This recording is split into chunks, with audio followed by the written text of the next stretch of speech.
jeg synes, at man skal forklare, altså, så snart barnet forstår det, tror jeg, så skal man nok forklare det. Altså, det kan være sådan, hvis det nu dør en meget tæt på familien, som når man kun er 4 år eller sådan noget, så kan det være, at man skal sige til dem, for eksempel, han kommer ikke tilbage, eller bare sådan forklare det på sådan en nem børnemåde.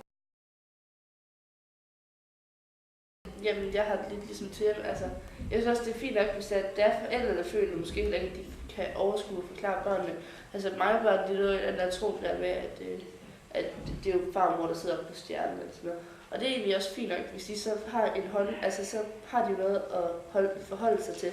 Så ved de jo, at hun kommer ikke tilbage med en stjerne nu. Man skal nok ikke begynde sådan med for eksempel, hun skal ind i et hus, og så skal hun ind i en kæmpe ovn, og så skal hun brændes og sådan nogle bisættelser. Det duer ikke at sige til en 20-årig pige, så sådan lidt, skal min mor brændes. Det er ikke så sjovt. Men så kan man sige for eksempel, altså nu er hun nok helt nede, hvis man tror på det eller et eller andet. Så det er sådan nok lidt nemmere.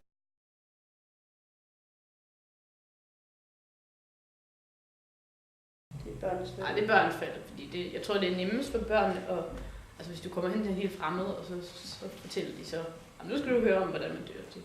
Så det er nok nemmere med en, man kender og tror, hvad hedder det?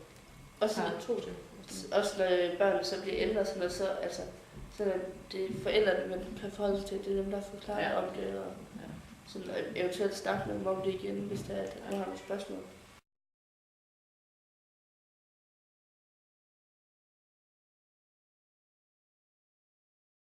Altså hvis det er meget nært, så er ens mor eller ens far, så skal det da siges, altså så snart det er sket, eller også så snart barnet er klar til, hvis nu barnet har været til en fødselsdag, så når den kommer hjem, og sådan noget, hvis man venter en uge eller sådan noget, så er det også, når man bliver større, så får man jo nok at vide, at ens mor har været død i en uge, før man overhovedet vidste.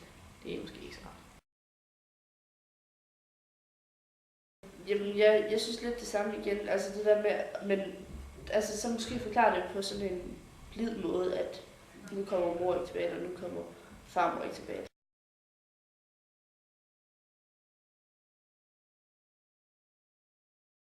Altså, der findes børnegrupper, hvor man kan sende barnet ind, kan man sige. Altså, så går man til det er jo der, hvor andre børn, som har mistet nogen på tæt hold, så sidder og snakker om det og sådan noget. Så det kan man kan melde sig til sådan en gruppe, hvis barnet har lyst. Men altså, jeg kan huske, da jeg var 7 år gammel, og min morfar var død, så efter begravelsen tog vi hjem til min kusine og min tanteonkel. Og min tanteonkel var sådan lidt, måske være sød ved hende og sådan noget, og jeg havde egentlig bare mest lyst til at glemme det sådan lidt, og være sammen med min kusine, som jeg plejede at lege med og sådan noget. Og hun var også, altså hun vidste også godt, hvad hun skete, for hun var ældre end mig. Så hun forstod det lidt mere og tog også sådan hensyn til mig, men vi legede sammen og havde det bedre og sådan noget. Så blev jeg også lidt i bedre humør, selvom jeg stadig vidste, hvad der var sket og sådan noget. Altså det er nok,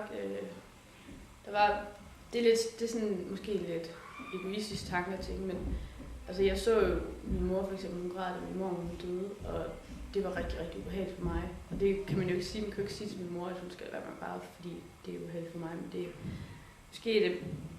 er nok bedst, tror jeg, at hvis man holder det sådan lidt væk fra, man ikke står og græder til barnet i hovedet også, men det kan man jo godt forstå, at man ikke kan lade være med, sådan noget, men det gør ondt på mig at se det, tror jeg.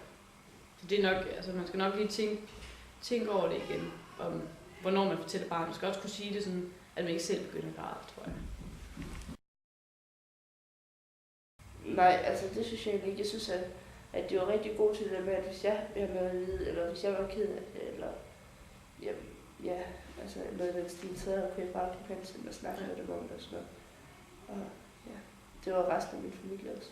Ja, det var min også.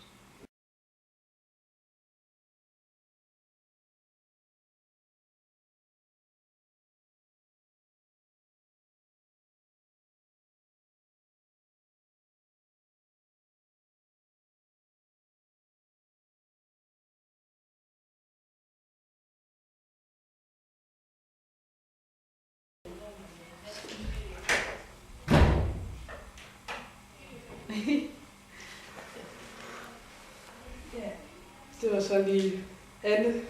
Anna. Ja. Kom ind ad døren.